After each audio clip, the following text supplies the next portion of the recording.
Fashion is not just about dresses. Fashion is something in the air. Fashion is in the sky, the street. Fashion is about ideas, the way we live, what is happening. Coco Chanel. At the start of the 20th century, the idea of women in business seemed crazy. In those days, men held all the positions of power and made all the decisions about money. They believed that a woman's place was in the home, looking after her children, cooking for her family, and managing the house.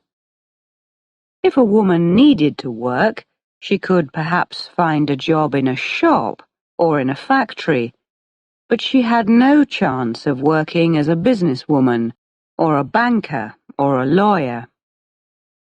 Women's fashions in the US and Europe at that time supported this idea of their position in society.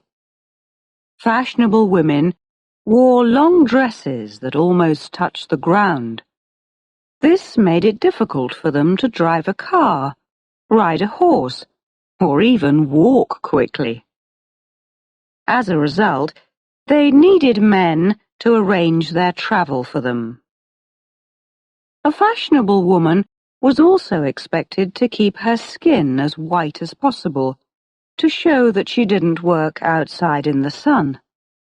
This meant that women spent a lot of time indoors. When they went out, they often wore large hats that were decorated with flowers, leaves, and fruit. These protected their faces from the sun and made it even more difficult for them to move around. But many women weren't happy with their position in society, and they didn't like the clothes they had to wear either. One of these people was a French woman called Gabrielle Coco Chanel. When she went into business in 1910, she planned to change the clothes that women wore. But over the next 60 years, she did much more than that, as she became the richest and most successful businesswoman of the century. Coco Chanel had no experience of business when she opened her first hat shop in Paris in 1910. She was only 27 years old, and she came from an ordinary family. When she left school, she worked for a dressmaker for a short time. Later, she tried to become a singer in a nightclub, where she was given the name Coco. Coco was an attractive young woman. She always dressed well, and she was good at making friends. Although she didn't have any money, she mixed with fashionable, successful people, and her boyfriends were often rich young army officers. One of these was a handsome young Englishman with a big black moustache called Boy Capel. When Coco asked him to lend her some money so she could open a shop, he was surprised. He had never heard of a woman in business before, but he liked the idea. "A woman in business?" he said. "That sounds fun. How much do you want?" Coco asked for enough money to open a shop in one of the best streets in Paris. "No problem," replied Boy Capel. He was so rich that he didn't care if he never got his money back. Many of Coco's customers in her first shop were her rich young women friends. They loved the simple but beautiful hats that Coco made for them. At parties, they laughed at other women who still wore hats that were covered in fruit and flowers. Soon they were asking Coco for clothes that were designed in the same simple way. Coco hated the long dresses that fashionable women wore, and so she was happy to make dresses and skirts that were much shorter and reached just below the knee. She also persuaded her customers to wear loose jackets and blouses that allowed them to breathe more easily. Again, the rich, fashionable young women of Paris loved Coco's new ideas, and her shop started to do well. In 1913, Coco asked Boy Capel for more money because she wanted to open a second shop, this time in the French seaside town of Deauville. In summer, the streets of Deauville were full of fashionable people from all over Europe. Russian princesses mixed with English ladies and the daughters of German businessmen, and they were all looking for clothes in the latest style. After her success in Paris, Coco was sure she could offer all of them something special. She was right. The young women in Deauville loved her simple hats, loose jackets, and skirts and dresses that reached just below the knee. Coco made plenty of money in her first year in Deauville, and in her second summer she expected to do even better. But then, for everyone in Europe, everything went wrong. In June 1914, in Sarajevo, Bosnia, a young student called Gavrilo Princip shot and killed Archduke Franz Ferdinand, an important person in the Austrian royal family. 2 months later, almost all the nations of Europe were fighting one of the worst wars in history. In August of that year, the German army marched through Belgium and into the north of France. The French army was not prepared for this, and soldiers rushed to defend their country. The British army quickly came to help, but the situation looked very dangerous. Many rich French families rushed from the north of France to the expensive hotels of Deauville to get away from the fighting. Some people were frightened, but most were in a good mood. "Don't worry," they told each other. "The war will be finished by Christmas." But after a few weeks, it was clear that they were wrong. More and more men left Deauville to go and fight in the French army. Soon the expensive hotels were changed into hospitals, full of soldiers who had been hurt in the fighting. The rich French women of Deauville saw that it was their duty to help the French army, and many of them took jobs as nurses in the hospitals or did other kinds of war work. But after a few days, they realized that it was impossible to work in their long dresses. They looked around for different things to wear. "Where can we find clothes that are stylish, but will also allow us to work?" they asked each other. They found the answer in Coco Chanel's new shop. Her simple hats, loose jackets, and straight skirts were just what these women needed. They were stylish, but they also allowed women to move around quickly. Coco was soon selling clothes as fast as she could make them. A year later, in the summer of 1915, Coco had worked so hard for so long that she was ready for a holiday. So Boy Capel took a break from his job with the British Army, and together they went to Biarritz in the south of France. The mood in this seaside town was very different to the mood in Deauville. In Deauville, everyone spent all their time worrying about the war. In Biarritz, people just wanted to have a good time and to forget about it. The town was full of young army officers who were spending a few days away from the fighting with their wives and girlfriends. There was dancing in the big hotels every night. The shops and restaurants were always busy. But the war meant that it was hard for women in Biarritz to find the sort of fashionable clothes that they wanted. Coco immediately saw a business opportunity. She realized that women in Biarritz wanted a different style of clothes from women in Deauville. These women wanted to go out and have fun. They wanted to look good, and they didn't really care how much they paid for their clothes. "Don't you see?" she said to Boy. "This could be a new direction for the business. In Biarritz, I can sell clothes that are modern and simple, but that also allow women to feel beautiful and to enjoy themselves." Boy Capel put his fingers to his big black moustache and thought for a moment. "And," added Coco, "I think women will also pay a very good price for these clothes, if we can sell them in the right way." "What do you mean?" asked Boy.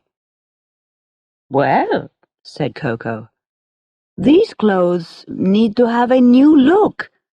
The Chanel clothes in Biarritz will not just be clothes for rich women who work.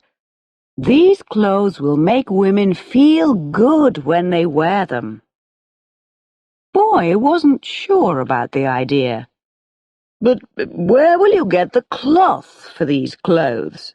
he asked. "No other designer can get cloth at the moment. We are in the middle of a war, you know." "Don't worry about that," said Coco. "I'll find the cloth. I just need the money." "Money?" said Boy Capel. "Oh, no problem. I've got plenty of money." Boy Capel sounded confident, but as he lent more money to Coco, he never really expected to see it again. But Coco's idea was quite right. She found that she could still buy cloth across the border in Spain, which wasn't fighting in the war.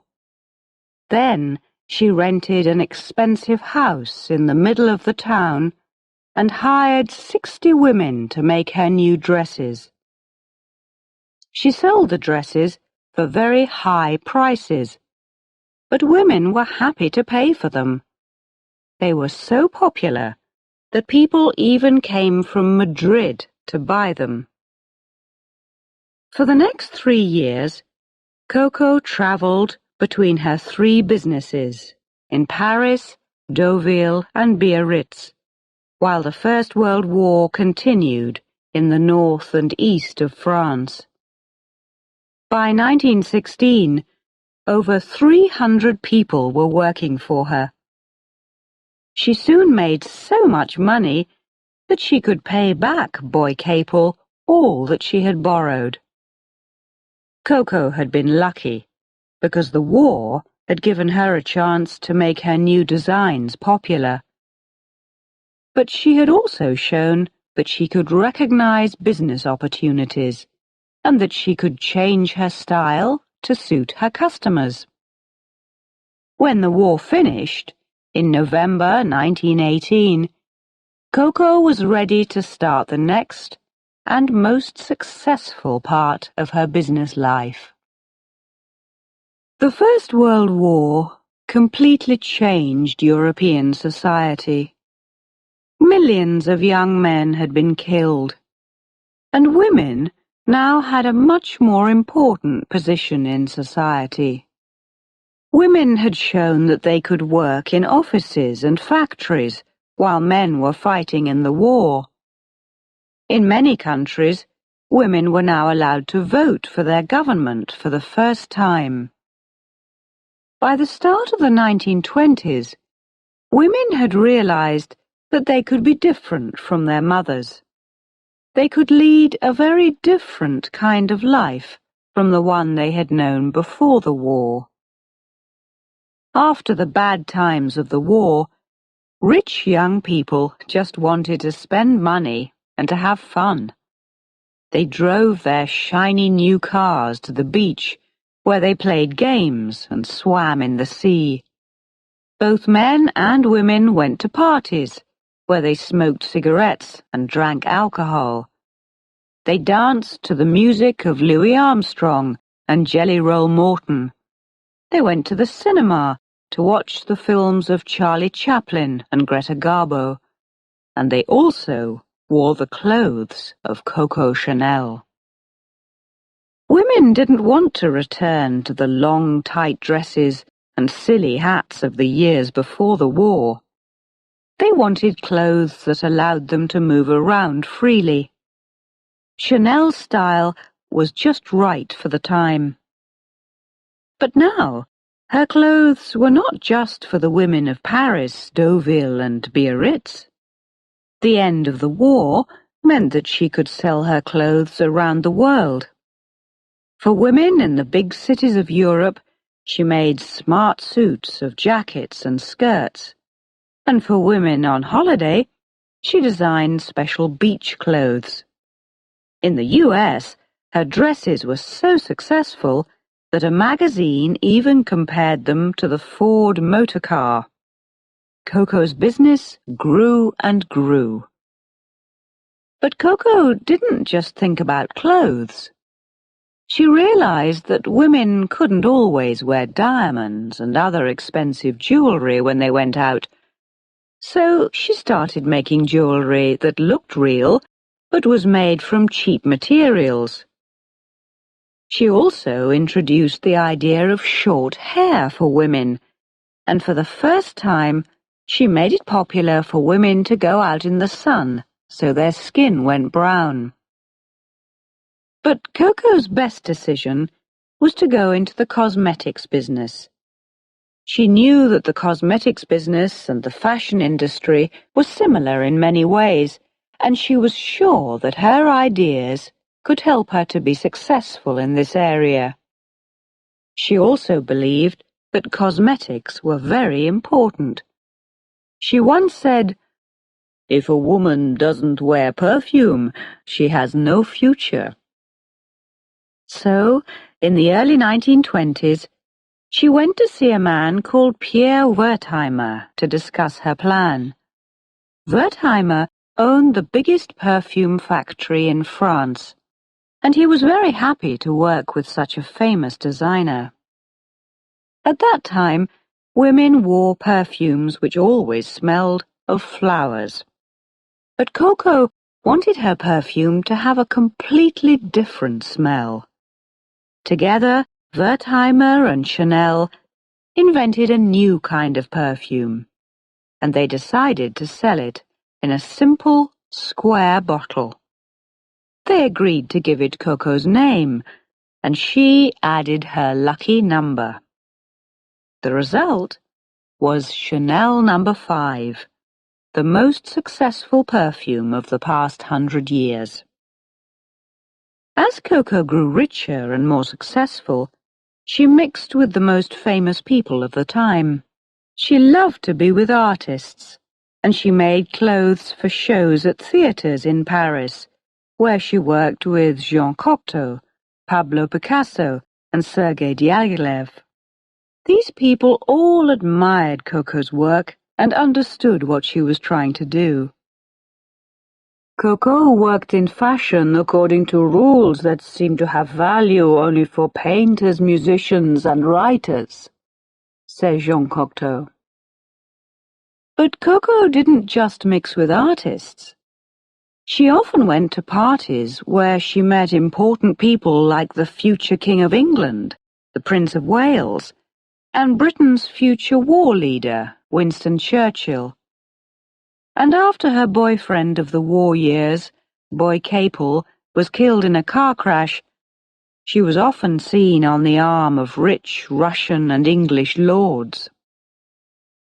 For Coco and her friends, the 1920s were the happiest 10 years of the 20th century. But the good times suddenly ended in October 1929, when the stock exchange in Wall Street, New York, crashed. Share prices fell and fell and fell. The world economy was badly damaged. Thousands of businesses closed, and millions of people lost their jobs.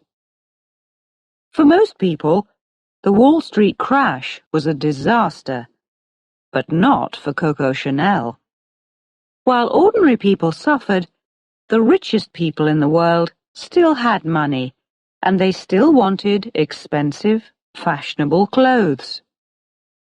Instead of making cheaper, simpler clothes, she started to design even more expensive clothes and to use real diamonds in her jewelry. Coco had remembered the lesson of Biarritz. In times of trouble, the secret of success is to help people to forget their problems. In these bad times for the world economy, other successful people remembered the same secret. One of these people was the great Hollywood film producer Sam Goldwyn. As ordinary people in America got poorer and poorer, he realized that they wanted to see films about a different kind of world. They wanted films that showed the wonderful lives of rich, beautiful people. They wanted to go to the cinema and get away from their problems. Goldwyn decided that people in his films should wear the best and the most expensive clothes in the world. And so, he went to the top fashion designer in the world, Coco Chanel. Coco understood his idea immediately, and she was interested. "How much will you pay me?" she asked. $1 million, said Goldwyn. With an offer of so much money, how could Coco refuse? She went to Hollywood, she met the film stars, and then she started work on their clothes. Everyone waited to see the results. The first film was called Tomorrow or Never, and its star was Gloria Swanson. In the film, her clothes were beautiful, but they were quite simple. When the film was shown in the US, people were surprised. They had expected something more for $1 million. When an American newspaper wrote about the film, it said, "Chanel wants a lady to look like a lady. Hollywood wants a lady to look like two ladies." Chanel kept the money, but Sam Goldwyn decided not to use her clothes again. Back in Paris, Coco had more problems. The French economy was in a very bad state. People without work wanted jobs, and the people with jobs wanted more money. Bosses like Coco had everything, while it was hard for many French people to feed their families. In the middle of the 1930s, Coco's business employed around 4,000 people. She thought she was good to the people who worked for her, but some of them had a different opinion. In 1936, 50 of her workers stopped work and sat down in one of her factories in Paris. Coco put on her best suit and rushed to speak to them, but they had locked the door of her factory and she couldn't get in. Coco was very angry. How could they do this to her? She and her workers argued and argued, but they couldn't agree on a solution to their differences. Coco's reply showed that she was a very tough businesswoman. She sacked 300 of them. But still they refused to change their minds. Coco now had an even more serious problem. She had designed some new clothes for a fashion show, and she was worried that they wouldn't be ready. What could she do? She decided to give her workers what they wanted, but she never forgot what they had done to her. At around this time, Coco started to go out with a rich German man called Hans Gunther von Dinklage. She always called him Von D. Nobody knew exactly what Von D was doing in Paris, but many people thought that he was a spy for Germany's Nazi government. This didn't worry Coco, and the two of them started to live together in the expensive Paris Ritz Hotel. But while Coco and Von D enjoyed their life, Europe moved closer to war. In 1938, Hitler's German army marched into Czechoslovakia. The next year, the Germans marched into Poland, and the Second World War began. Although Coco's business had done well in the First World War, she decided that she didn't want to work through another war. Perhaps she was still angry with her workers after the problems of 1936. Or perhaps she had just had enough of business. But for whatever reason, in 1939, Coco closed her fashion business and all her workers lost their jobs. Many people were angry with her and asked her to change her mind, but she simply told them, "This is no time for fashion." Through the winter of 1939 and into 1940, the French people waited and worried. In 1940, the German army arrived and took control of Paris. Many French people started secret groups and continued to fight the Germans, but not Coco. She was happy in her rooms at the Ritz Hotel with her German boyfriend, and she just wanted to enjoy her life. The war hadn't closed the theatres and shops of Paris, so she could still go out and do what she wanted. But as her fashion business was now closed, she needed to find other ways of making money. She knew that her perfume, Chanel No. 5, was still very popular with the French and German women who were living in Paris. She also knew that her partner in the perfume business, Pierre Wertheimer, had left France to get away from the war and was now living in the US. Coco thought she saw an opportunity to take control of the whole perfume business. But although Wertheimer was on the other side of the Atlantic, he was not going to allow this to happen. Chanel No. 5 made him so much money that he didn't want to lose control of it. Coco, Wertheimer, and their lawyers started to argue about it. But while Coco and Wertheimer fought for control of Chanel No. 5, the Germans were slowly losing control of the war. In June 1944, the British and the Americans landed on the beaches of the west of France and started to move towards Paris. 2 months later, they were just outside the city. The Germans realized that they were beaten and started to leave. The people of Paris opened the doors of their houses, had parties, and danced in the streets. But Coco wasn't so happy. She knew that many French people were angry with people who had helped the Germans in the war, and they wanted to punish them. Would they want to punish Coco? She wasn't going to wait to find out. When the war ended, she left France and went to live abroad. For most of the next 8 years, Coco lived quietly in Switzerland. She soon found out that she was so rich that she didn't need to work. She continued to argue with Pierre Wertheimer about the control of Chanel No. 5 from her new Swiss home. But when he returned to France after the war, they found a way to solve their problems. Wertheimer kept control of the perfume business, but he agreed to pay Coco 2% of the money from sales of the perfume around the world. This meant that Coco was now earning around $1 million a year, and she didn't even have to get out of bed in the morning.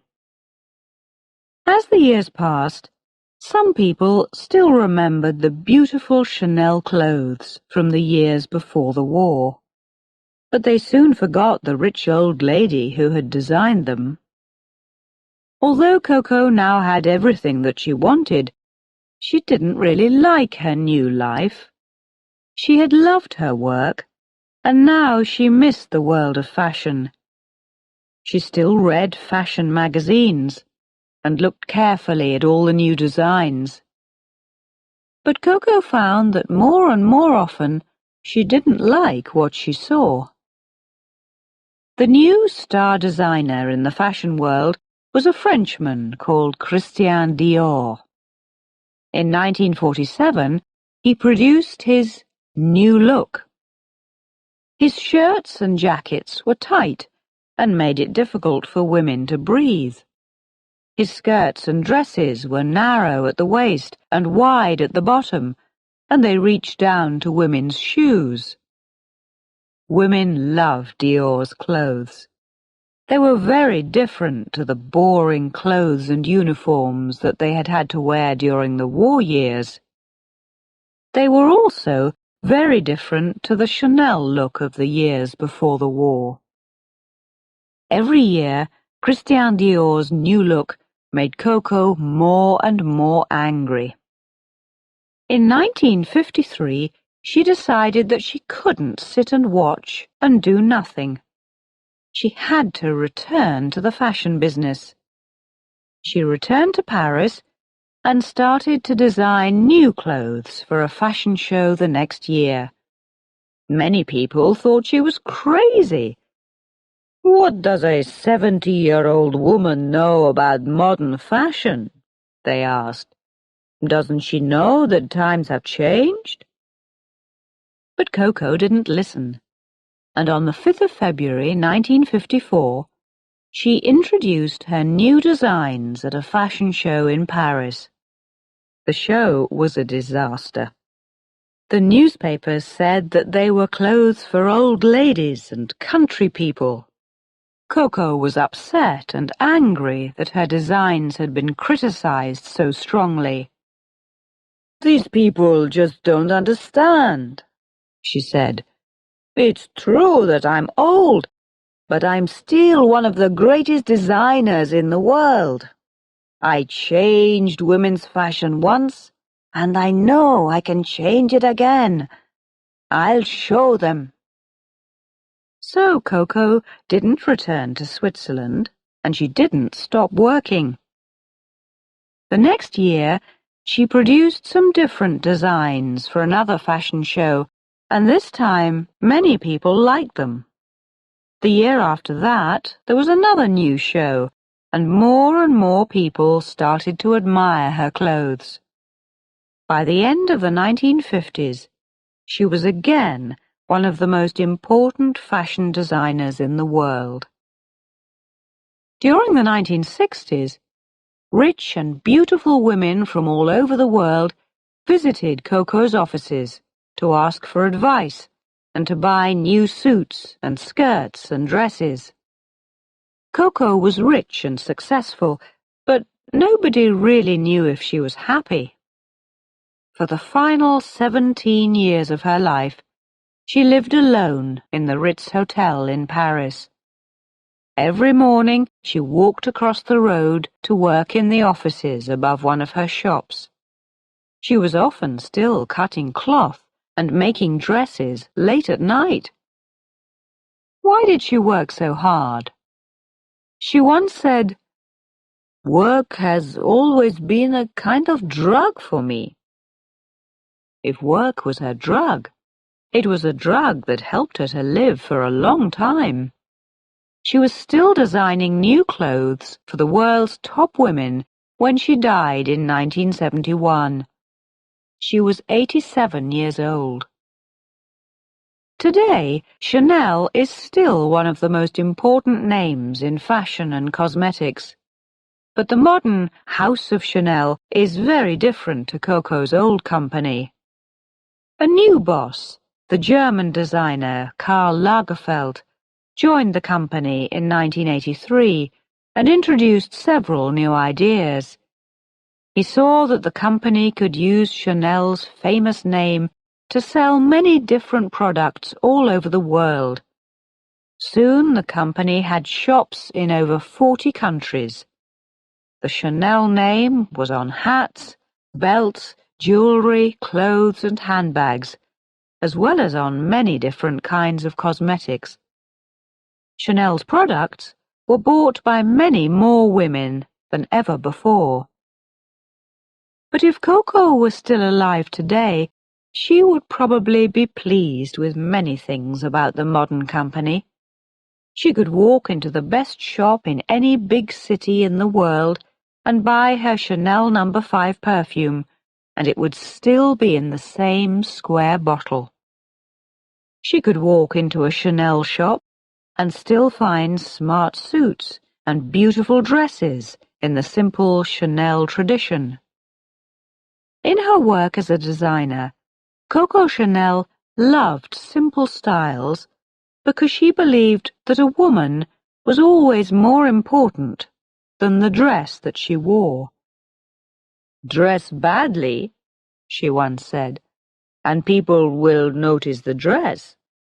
Dress well, and people will notice the woman." In her life, people noticed Coco Chanel, not just because of wonderful clothes, but also because she was the first and most successful international businesswoman of the 20th century.